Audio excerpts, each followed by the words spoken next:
ये है बच्चा। और इसको मैंने क्यों उठाया हुआ है कि इसलिए उठाया हुआ है कि इसका रिंग की हालत देखें आप।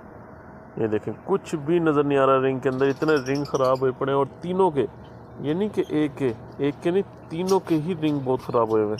तो मैंने कहा ज़रा मैं इनको थोड़ा सा ना इनके रिंग साफ़ कर दूँ और इनके पैर साफ़ कर दूँ ताकि ये ज़रा सेट हो जाए।